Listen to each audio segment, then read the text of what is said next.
चे भागीदार आहोत. इथे खूप वयोवृद्ध लोक सुद्धा आलेली आहेत आणि ते बाबरी मस्जिद पाडायला असतील का नाही माहित नाही, पण ज्यांना ज्यांना बाबरी मस्जिद पाडताना सहभाग घेता आला नाही, इथून पुढच्या पिढ्यांना ते सांगतील की आम्ही प्रभू रामचंद्रांच्या अक्षत कलशाच्या पूजनाला होतो. बरोबर आहे की नाही? लक्षात घ्या, प्रभू रामचंद्र हे आपल्या देशाची अस्मिता आहेत. आतापर्यंत लेफ्टिस्ट, कम्युनिस्ट, सेक्युलर या लोकांनी आपल्यावरती राज्य केलं. ज्या देशामध्ये प्रभू रामचंद्र आणि भगवान श्रीकृष्ण जन्माला आले त्या देशामध्ये मुसलमान आणि ख्रिश्चनांनी राज्य केलं. त्यांचं राज्य हाणून पाडण्यासाठी, हिंदू धर्माला उत्तेजित करण्यासाठी छत्रपती शिवाजी महाराज आणि धर्मवीर छत्रपती श्री संभाजी महाराजांनी दिवसाची रात्र आणि रात्रीचा दिवस एक करून परत देशामध्ये हिंदवी राज्य स्थापन केलं. हे हिंदवी स्वराज्य व्हावे ही तो श्रींची इच्छा असं शिवछत्रपती म्हणत असत. त्यांच्या अनेक पत्रांमध्ये असा उल्लेख आलेला आहे. शंभू छत्रपतींनी आपल्या देहाचे 40 दिवस तुकडे करून घेतले. हे कशा करता? तर आपण आज ज्या क्षणाचे भागीदार झाले आहोत तो क्षण आपल्याला बघायला भेटावा म्हणून. इतिहास फार जाज्वल्य घडून गेलेला आहे. ज्या वेळेस बाबर हा भारतामध्ये आला आणि त्यांनी अयोध्या पाहिली त्यावेळेस बाबरांनी 30 दिवस अयोध्या लुटलेली आहे. तिथल्या सगळ्या हिंदूंनी एकत्र येऊन बाबराला विनंती केली की तुम्ही मंदिर फोडू नका, मंदिर तोडू नका, प्रभू रामचंद्रांना उद्ध्वस्त करू नका, वाटलं तर आमचे जीव घ्या. बाबरांनी उत्तर दिलं की आम्ही 5 दिवस घेऊ याचा विचार करण्याकरता. 5 दिवस बाबरांनी विचार केला आणि बाबरांनी तिथल्या सगळ्या हिंदूंना रक्तपात केला. आपल्या तलवारीने सगळ्या हिंदूंची मुडके मारण्यात आली आणि त्याच्यानंतर राम मंदिरातलं जेवढं सोनं होतं, अयोध्यामध्ये क्षत्रिय कुळातल्या राहणाऱ्या जेवढ्या लावण्यवती स्त्रिया होत्या त्या सगळ्या हडपल्या, त्यांच्यावरती अत्याचार केले, सगळं मंदिर उद्ध्वस्त केलं, तिथं ढाचा तयार करण्यात आला. याच्यानंतर सुद्धा या अत्यंत घाणेरड्या आक्रमणावरती प्रत्याघात करण्याचा अनेक हिंदू राजांनी प्रयत्न केला. तुम्हाला माहिती असेल तर कल्पना करून देतो. छत्रपती शिवाजी महाराजांच्या कालखंडामध्ये 5 संत महाराष्ट्रामध्ये नांदत होते. प्रत्येक संतांनी अयोध्यामध्ये प्रभू रामचंद्रांचं मंदिर उभं राहावं यासाठी प्रयत्न केलेला आहे. समर्थ रामदास इथून गेलेले आणि त्यांनी वर्णन करून ठेवलेले, किती गृहजनी ब्राह्मणी भ्रष्ट विल्या, किती झामुकी जाजवी फाटविल्या, किती एक देशांतरी त्या विकिल्या, किती सुंदर हाल होऊन मेल्या, असं वर्णनच त्यांनी अयोध्येचं करून ठेवलेलं आहे. ज्या वेळेस अयोध्येमध्ये रक्तपात झाला आणि ती खबर छत्रपती शिवाजी महाराजांना समजली, काशीचा विश्वेश्वर पडल्याची खबर छत्रपती शिवाजी महाराजांना समजली, त्यावेळेस छत्रपती शिवाजी महाराज आणि जिजाऊ साहेबांच्या डोळ्यात अश्रू उभे राहिलेले. हा इतिहासाचं भागीदार आपण झालो आहोत. प्रभू रामचंद्रांचा अक्षर कलश, अक्षरांचं एक महत्व आहे अध्यात्मामध्ये. ते महत्व काय आहे की पूर्वीच्या कालखंडामध्ये ज्या वेळेस मोठे मोठे राजे, क्षत्रिय राजे युद्ध करून येत असत त्यावेळेस त्यांच्या अक्षता या घरोघरी पोहोचवल्या जायच्या. कारण प्रत्येक राजा हा देशाचा पालनहार असतो. बरोबर आहे की नाही? तर काही रामायणातले भाग समजून घेणं अत्यंत गरजेचं आहे. कालखंड बदलला मित्रांनो, ढाचा तसाच राहिला. नंतर इंग्रजांनी आक्रमण केलं, पण इंग्रजांनी आक्रमण मुसलमानांसारखं इस्लामसारखं केलं नाही. इंग्रजांनी आक्रमण आपल्या रामायणावरती असं केलं आणि त्यांनी सांगितलं की रामायण आणि महाभारत घडलेलंच नाहीये. अशा पत्राचे उल्लेख आज सुद्धा इंग्रजांचे आपल्याकडे सापडतात. तरुणांना रामायणावर संशय घ्यायला लावला. तुम्हाला खोटं वाटेल, एक प्रॉस्पेक्ट छापून आलं होतं. आपण अशी कल्पना सुद्धा करत नाही, पण किती आघात आपल्या हिंदू धर्मावरती या लोकांनी केलेले याची कल्पना तुम्हाला आली पाहिजे. कल्पना कुठली आली पाहिजे? तर एका प्रॉस्पेक्ट मध्ये असं लिहिलं होतं की Sita was a sexual woman like Shurpanakha. किती आघात आपल्या देशावरती, आपल्या धर्मावरती केलेले याची कल्पना येऊ शकते. आणि मुलांना सांगितलं की रामायण या देशात घडलेलंच नाहीये, कुठल्या तरी भाकडकट आहेत. पण असं नाहीये. आणि याचं कारण काय दिलं इंग्रजांनी? तर सांगितलं की सगळं काव्यात्मक लिहिलेले, इतिहास कधी काव्यात्मक लिहिल्या जात नाही, साफ खोटे. सगळ्यात पहिल्यांदी ग्रंथ कुठला असेल तर ते आपले वेद आहेत. आणि त्याच्यानंतर प्रभू रामचंद्रांनी काय केलं तर लक्षात घ्या, या इतिहासामध्ये, या देशामध्ये जे कार्य घडलेले, रामायण, वाल्मिकी रामायण हे पहिलं काव्य इतिहास आहे आपला. तो काव्यात्मक इतिहास लिहिण्यात आला. किती याचं रामायण लिहिलेले तर तुम्हाला सांगतो मी, 95 प्रकारचे रामायण वाचलेले आहेत माझ्या घरी सगळे. 24,000 सर्गांचा इतिहास वाल्मिकींनी लिहून काढला. आणि असं सांगितलं जातं की वाल्मिकींनी दिव्य दृष्टीने रामायण घडायच्या आधीच रामायण लिहिलं. साफ खोटं, याच्यामुळे संशय निर्माण झाला लोकांच्या मनामध्ये.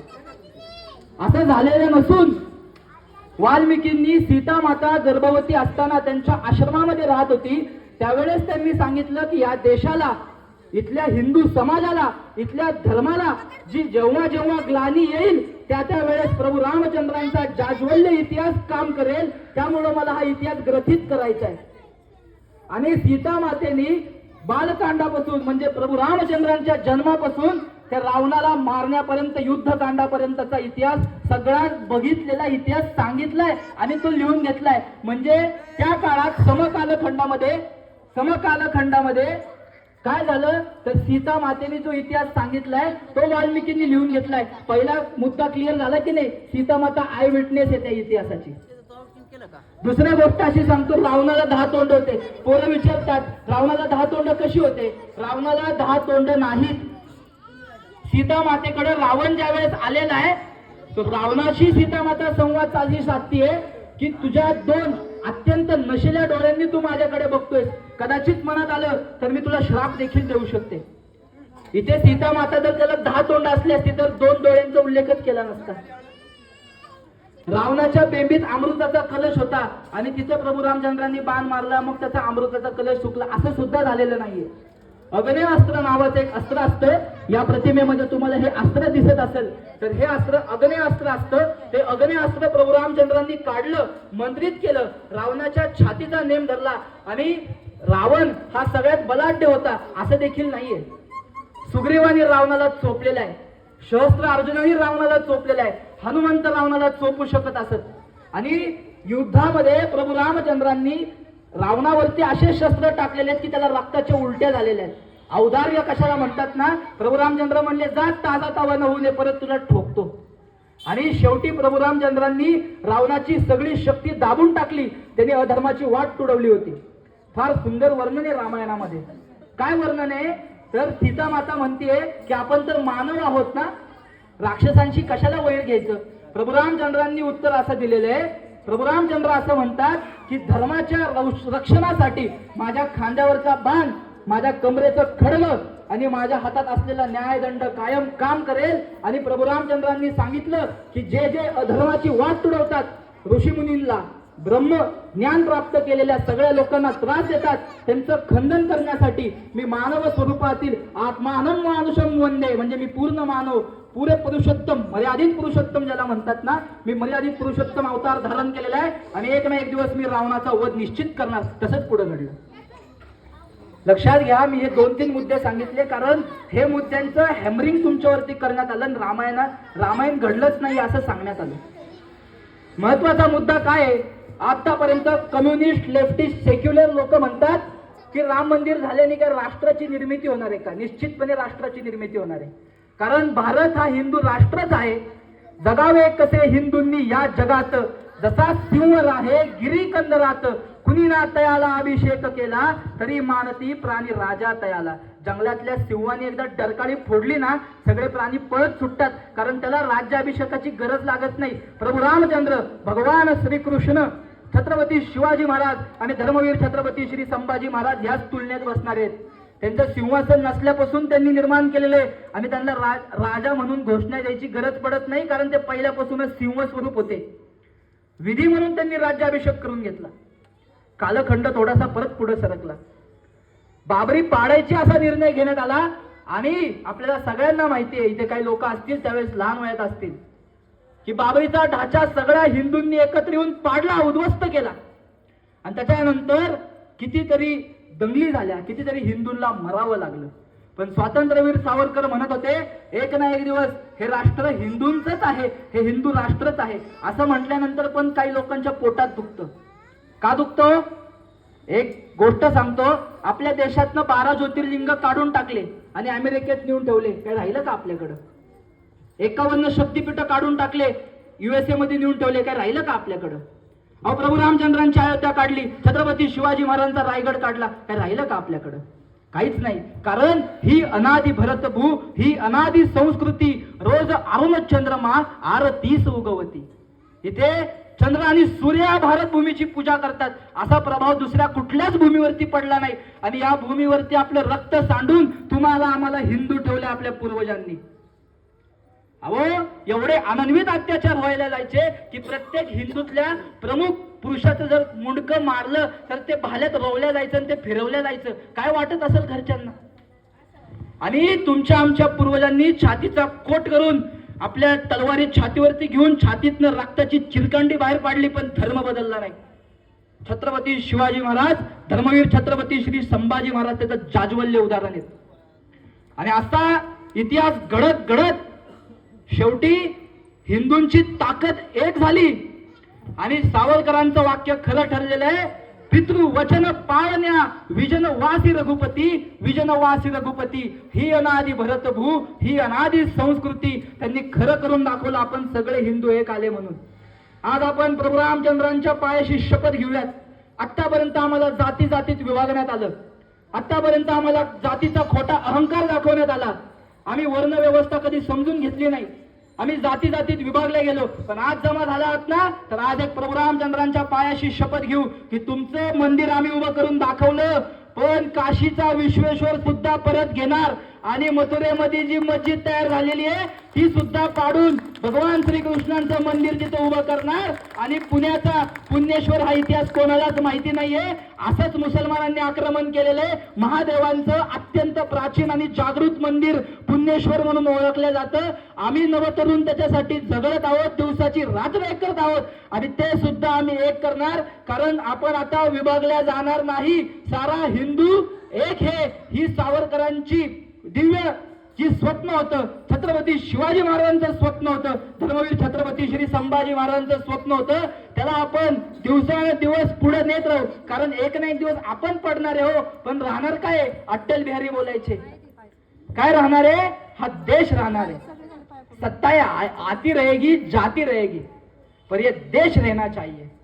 या मातीतला कंकड कंकड शंकर आहे आणि इथली थेंबन थेंब गंगा आहे, असं ते म्हणत असत. अरे ते म्हणायचे की हम रग रग हिंदू मेरा परिचय. असा दिव्य हा बीजेपीचा मुद्दा नव्हे. सगळ्या लोकांना असं वाटतं की हा बीजेपीचा मुद्दा आहे. हा सर्व हिंदूंचा मुद्दा आहे. 500 वर्ष संघर्ष केलेला आहे हिंदूंनी. एक नाही, दोन नाही, तर किती? 500 वर्ष. अहो, ज्या देशामध्ये प्रभू रामचंद्र जन्माला आले त्या देशाची अशी अवस्था असावी. पण इथून पुढे आपल्या राम मंदिराकडे बघून सगळे हिंदू जातीयवाद विसरतील. सगळे हिंदू हिंदू म्हणून एक येतील. आणि अजून एक महत्वाची गोष्ट कुठली, तर आम्ही सांगू शकतो की आमच्या मंदिरापासून आता राष्ट्र निर्माण चालू झालेलं आहे. म्हणून येणाऱ्या 22 तारखेला आपल्या घरामध्ये जशी आपण दिवाळी साजरी करतो ना, असा भगवा ध्वज फडकवा. त्याच्यावरती सूर्यचिन्ह असेल तर अधिक चांगलं. मी आत्ताच लावलेलं आहे. आणि अजून एक काम करा, घरात दिवाळी करा, घरात गोड खायला करा काहीतरी सगळ्यांना. त्या दिवशी कोण मांसाहार करत असेल तर मांसाहार करू नका. प्रभू रामचंद्रांच्या प्रतिमेचं पूजन करा. कारण आपल्या सर्वांना छत्रपती शिवाजी महाराजांनी पाहिलेलं हिंदवी राज्य उभं करायचंय, हिंदवी स्वराज्य उभं करायचंय. आणि या देशामध्ये पहिला अधिकार हा 18 पगड जाती 12 बलुतेदारांचा हिंदूंचाच असला पाहिजे. कारण हा देश हिंदूंचा आहे. ऋषी मुनींनी तर साधना केलेली आहे. नवनाथांनी ते आपल्या सिद्धी ठेवून लोकांच्या कल्याणार्थ वापरलेले आहेत. प्रभू रामचंद्रांनी रावणाचं खंडन काय फक्त सीता मातेसाठी केलेलं नाहीये, धर्माच्या स्थापनेसाठी केलेलं आहे. आणि माझा शेवटचा मुद्दा सांगतो, प्रभू रामचंद्रांनी हिमालयापासून ते श्रीलंकेपर्यंतचा भारत जोडून काढला होता. अखंड भारत. 5 संस्कृती ते नांदत होत्या. देव संस्कृती, दुसरी होती मानव संस्कृती, तिसरी होती ऋषी संस्कृती, चौथी होती वानेर संस्कृती आणि 5वी होती राक्षस संस्कृती. सगळेच राक्षस काय वाईट नसतात, पण सगळेच मुसलमान मात्र वाईट असतात बरं का. याचा कालांतराने तुम्हाला अनुभव येईल. मी फार जहाल बोलतो, कारण केस बीस पडण्याची मला भीतीच नाहीये. मला भीती फक्त आदिशक्ती आहे तुळजाभवानीची वाटते. कारण दिवस रात्र शिवछत्रपती संभाजी महाराजांसाठी काम करतो आम्ही.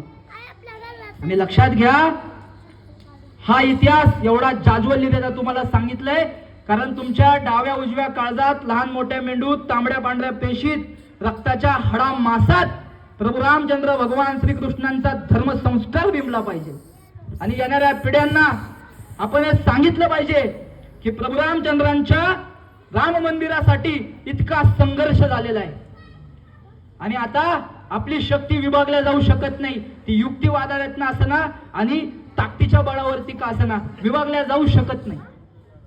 यासाठी आपण सगळे इथे आलात. आपण प्रभू रामचंद्रांच्या अक्षता कलशाचं पूजन केलेलं आहे.